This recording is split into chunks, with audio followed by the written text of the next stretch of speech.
A paz do Senhor, gente. Dia 318. Atos dos Apóstolos, capítulo 13 e o capítulo 14. Vamos lá? Atos, capítulo 13. Na igreja de Antioquia havia profetas e mestres: Barnabé, Simeão, chamado Níger, Lúcio de Cirene, Manaém, que fora criado com Herodes, o tetrarca, e Saulo. Enquanto adoravam o Senhor e jejuavam, disse o Espírito Santo: Separem-me Barnabé e Saulo para a obra que os tenho chamado. Separem-me Barnabé e Saulo para a obra a que os tenho chamado.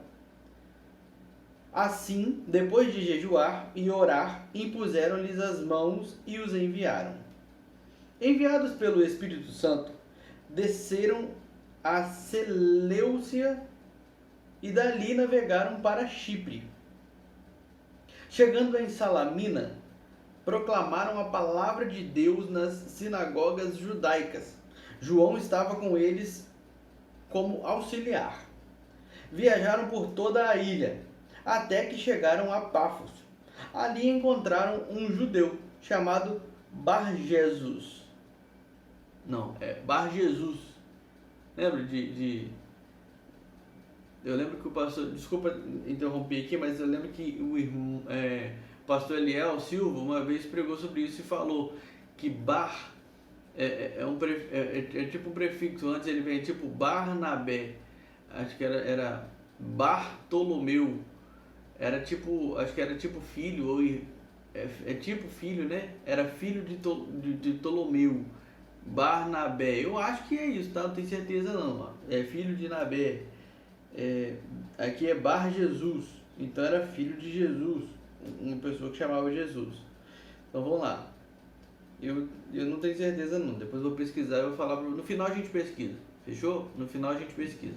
Vamos lá. Versículo 6. Viajaram por toda a ilha, até que chegaram a Pafos. Ali encontraram um judeu chamado Bar-Jesus, que praticava magia e era falso profeta. Ele era assessor do procônsul Sérgio Paulo. O procônsul, sendo homem culto, mandou chamar Barnabé e Saulo, porque queria ouvir a palavra de Deus. Mas Elimas, o mágico, entre parênteses, esse é o significado do seu nome, opôs-se a eles e tentava desviar da fé o procônsul. Então Saulo, também chamado Paulo, cheio do Espírito Santo, olhou firmemente para Elimas e disse: Filho do diabo e inimigo de tudo o que é justo, você está cheio de toda espécie de engano e maldade. Quando é que vai parar de perverter os retos caminhos do Senhor? Saiba agora que a mão do Senhor está contra você, e você ficará cego e incapaz de ver a luz do sol durante algum tempo. Imediatamente vieram sobre ele névoa e escuridão, e ele, tateando, procurava quem o guiasse pela mão. O procônsul, vendo o que havia acontecido, creu profundamente impressionado com o ensino do Senhor. Deixa eu ler isso de novo aqui. Ele falou assim: o procônsul, vendo o que havia acontecido, creu profundamente impressionado com o ensino do Senhor. De Pafos, Paulo e seus companheiros navegaram para Perge, na Panfilha. João os deixou ali e voltou para Jerusalém. De 14. De Perge prosseguiram até Antioquia da Pisídia. No sábado entraram na sinagoga e se assentaram. Depois da leitura da lei e dos profetas, os chefes da sinagoga lhes mandaram dizer: Irmãos, Se vocês têm uma mensagem de encorajamento para o povo, falem. Pondo-se em pé, Paulo fez sinal com a mão e disse: Israelitas e gentios que temem a Deus, ouçam-me. O Deus do povo de Israel escolheu nossos antepassados e exaltou o povo durante a sua permanência no Egito. Com grande poder os fez sair daquele país e os aturou no deserto durante cerca de 40 anos. Ele destruiu 7 nações em Canaã e deu a terra delas como herança ao seu povo. Tudo isso levou cerca de 450 anos. Depois disso, ele lhes deu juízes até o tempo do profeta Samuel. Então o povo pediu um rei, e Deus lhes deu Saul, filho de Quis, da tribo de Benjamim, que reinou 40 anos. Depois de rejeitar Saul, levantou-lhes Davi como rei, sobre quem testemunhou: Encontrei Davi, filho de Jessé, homem segundo o meu coração. Ele fará tudo o que for da minha vontade. Da descendência desse homem, Deus trouxe a Israel o Salvador Jesus, como prometera. Antes da vinda de Jesus, João pregou um batismo de arrependimento para todo o povo de Israel. Quando estava completando sua carreira, João disse: Quem vocês pensam que eu sou? Não sou quem vocês pensam, mas eis que vem depois de mim aquele cujas sandálias não sou digno nem de desamarrar. Irmãos, filhos de Abraão e gentios que temem a Deus, a nós foi enviada esta mensagem de salvação. O povo... eu li errado, 26. Vou ler de novo. Irmãos, filhos de Abraão e gentios que temem a Deus, a nós foi enviada esta mensagem de salvação. O povo de Jerusalém e seus governantes não reconheceram Jesus, mas, ao condená-lo, cumpriram as palavras dos profetas, que são lidas todos os sábados. Mesmo não achando motivo legal para uma sentença de morte, pediram a Pilatos que o mandasse executar. Tendo cumprido tudo o que estava escrito a respeito dele, tiraram-no do madeiro e o colocaram num sepulcro. Mas Deus o ressuscitou dos mortos, e por muitos dias foi visto por aqueles que tinham ido com ele da Galiléia para Jerusalém. Eles agora são testemunhas dele para o povo. Nós lhes anunciamos as boas novas. 32. Nós lhes anunciamos as boas novas. O que Deus prometeu é 2 pontos, então eu vou ler as boas novas. Deixa eu ler de novo. Versículo 32. Nós lhes anunciamos as boas novas. O que Deus prometeu a nossos antepassados, ele cumpriu para nós, seus filhos, ressuscitando Jesus, como está escrito no Salmo 2. Tu és meu filho, e hoje Tu és meu filho, eu hoje te gerei. O fato de que Deus o ressuscitou dos mortos, para que nunca entrasse em decomposição, é declarado nestas palavras: Eu lhes dou as santas e fiéis bênçãos prometidas a Davi. Assim ele diz noutra passagem: Não permitirás que o teu santo sofra decomposição. Tendo, pois, Davi servido ao propósito de Deus em sua geração, adormeceu e foi sepultado com os seus antepassados, e seu corpo se decompôs. Mas aquele a quem Deus ressuscitou não sofreu decomposição. Portanto, meus irmãos, quero que saibam que mediante Jesus lhes é proclamado o perdão dos pecados. Por meio dele, todo aquele que crê é justificado de todas as coisas das quais não podiam ser justificados pela lei de Moisés. Cuidem para que não lhes aconteça o que disseram os profetas. Olhem, escarnecedores, admirem-se e pereçam, pois nos dias de vocês farei algo que vocês jamais creriam se alguém lhes contasse. Quando Paulo e Barnabé estavam saindo da sinagoga, o povo os convidou a falar mais a respeito dessas coisas no sábado seguinte.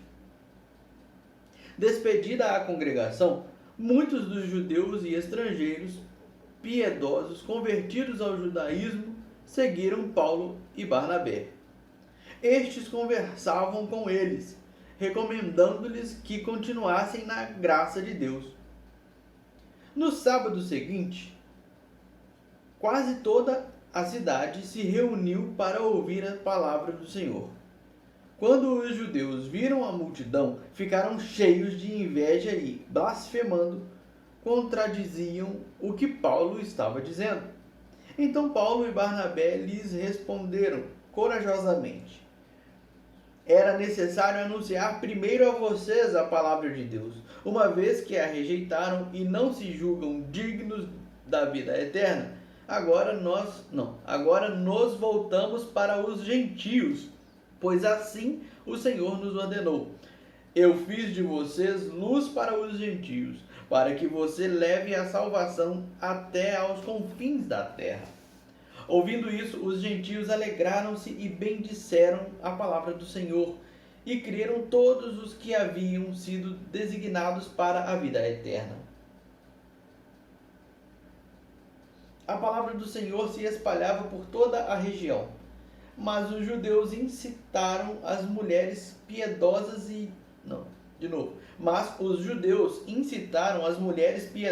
de elevada posição e os principais da cidade, e provocando perseguição contra Paulo e Barnabé, os expulsaram do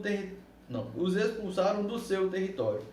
Estes sacudiram o pó dos seus pés em protesto contra eles e foram para Icônio. Estes sacudiram o pó dos seus pés em protesto contra eles e foram para Icônio.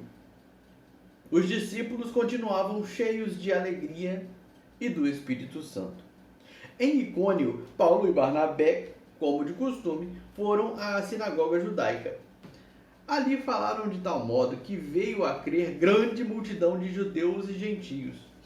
Mas os judeus que se tinham recusado a crer incitaram os gentios e irritaram-lhes os ânimos contra os irmãos. Paulo e Barnabé passaram bastante tempo ali, falando corajosamente do Senhor, que confirmava a mensagem de sua graça, realizando sinais e maravilhas pelas mãos deles. O povo da cidade ficou dividido. Alguns estavam a favor dos judeus, outros a favor dos apóstolos. Formou-se uma conspiração de gentios e judeus, com os seus líderes para maltratá-los e apedrejá-los. Deixa eu ler isso de novo, versículo 5. Formou-se uma conspiração de gentios e judeus, com os seus líderes, para maltratá-los e apedrejá-los. Quando eles souberam disso, fugiram para as cidades licaônicas de Listra e Derbe e seus arredores, onde continuaram a pregar as boas novas. Em Listra havia um homem paralítico dos pés, aleijado desde o nascimento, que vivia ali sentado e nunca tinha andado. Ele ouvira Paulo falar. Quando Paulo olhou diretamente para ele e viu que o homem tinha fé para ser curado, disse em alta voz: levante-se, fique em pé. Com isso, o homem deu um salto e começou a andar. Ao ver o que Paulo fizera, a multidão começou a gritar em língua licaônica: os deuses desceram até nós em forma humana. A Barnabé chamavam Zeus e a Paulo Hermes, porque era ele quem trazia a palavra. O sacerdote de Zeus, cujo templo ficava diante da cidade, trouxe bois e coroas de flores à porta da cidade, porque ele e a multidão queriam oferecer-lhes sacrifícios. Ouvindo isso, os apóstolos Barnabé e Paulo rasgaram as roupas e correram para o meio da multidão, gritando: Homens, por que vocês estão fazendo isso? Nós também somos humanos como vocês. Estamos trazendo boas novas para vocês, dizendo-lhes que se afastem dessas coisas vãs e se voltem para o Deus vivo, o que fez o céu. De novo. Dizendo-lhes que se afastem dessas coisas vãs e se voltem para o Deus vivo, que fez o céu, a terra, o mar e tudo o que neles há. No passado, ele permitiu que todas as nações seguissem os próprios caminhos. Errei, de novo, 16. No passado, ele permitiu que todas as nações seguissem os seus próprios caminhos. Contudo, Deus não ficou sem testemunho. Mostrou sua bondade, dando-lhes chuva do céu e colheitas no tempo certo, concedendo-lhes sustento com fartura e um coração cheio de alegria. Apesar dessas palavras, eles tiveram dificuldade para impedir que a multidão lhes oferecesse sacrifícios. Então alguns judeus chegaram de Antioquia e de Icônio e mudaram o ânimo das multidões. Apedrejaram Paulo e o arrastaram para fora da cidade, pensando que estivesse morto. Mas quando os discípulos se ajuntaram em volta de Paulo, ele se levantou e voltou à cidade. No dia seguinte, ele e Barnabé partiram para Derbe. Eles pregaram as boas novas naquela cidade e fizeram muitos discípulos. Então voltaram para Listra, Icônio e Antioquia, fortalecendo os discípulos e encorajando-os a permanecer na fé, dizendo: é necessário que passemos por muitas tribulações para entrarmos no reino de Deus. Paulo e Barnabé designaram-lhes presbíteros em cada igreja. Tendo orado e jejuado, eles os encomendaram ao Senhor, em quem haviam confiado.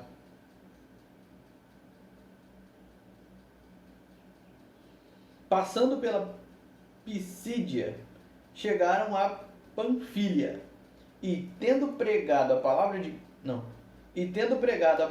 em Perge, desceram para a Atália. Desceram para Atália. De Atália, navegaram de volta a Antioquia, onde tinham sido recomendados à graça de Deus para a missão que agora haviam completado. Chegando ali, reuniram a igreja e relataram tudo o que Deus tinha feito por meio deles e como abrira a porta da fé aos gentios. E ficaram ali muito tempo com os discípulos. Hoje são 13 e 14, rapidinho, acabamos. Vamos ler sobre bar, o negócio de bar, o nome bar. Deixa eu pesquisar aqui rapidinho, vamos ver o que é. Bar.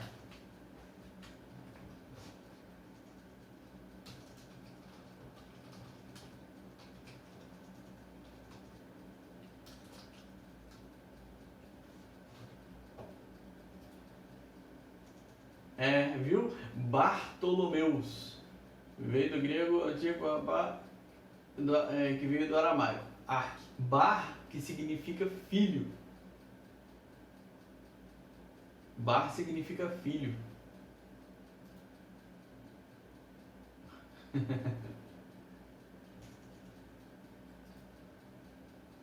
Significado de bar em hebraico.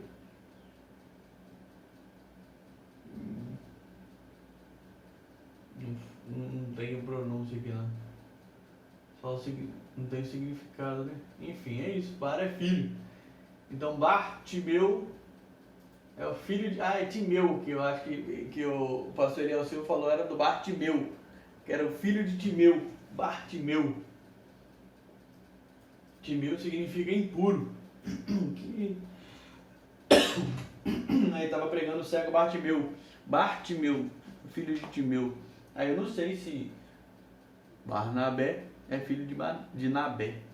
Então, mas Bar significa filho. Paz do Senhor, gente. Fique com Deus. Valeu, até amanhã. Tchau.